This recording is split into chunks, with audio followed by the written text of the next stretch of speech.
நான் காஞ்சிபுரத்தில் சொன்னதை தான் இங்கே நான் திரும்பவும் ரிப்பீட் பண்ணுறேன். நீங்கள் தற்குறின்னு சொன்னீங்களே, அவங்க தான் உங்களோட அரசியல் வாழ்க்கையே ஒரு கேள்விக்குறி ஆக்கியிருக்கிறாங்க.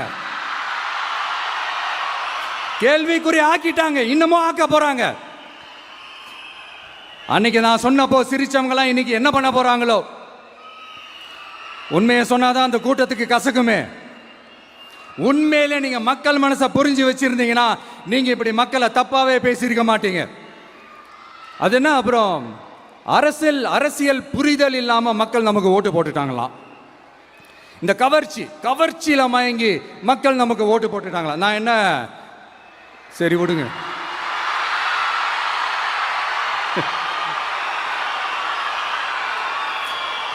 மக்கள் அவங்களுக்கு ஓட்டு போட்டா அந்த மக்கள் நல்லவங்களா, அதே மக்கள் நமக்கு ஓட்டு போட்டா அந்த மக்கள் கெட்டவங்களா, தற்குறியா.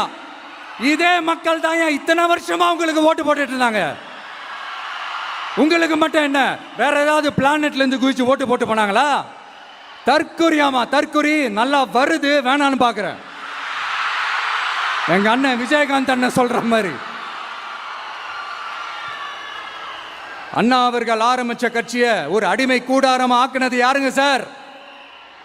இப்படியெல்லாம் ஆக்கிட்டு உண்மையை சொல்லு உடன்பிறப்பேவா. உங்களோட அந்த உண்மையான உடன்பிறப்புக்கெல்லாம் என்ன சொல்றாங்க தெரியுமா சார்? திமுக இப்படி ஆனதுக்கு காரணம், அந்த காரணத்தை வெளியிலலாம் போய் தேடாதீங்க, உங்க குடும்பத்துக்குள்ளேயே கேளுங்கிறாங்க.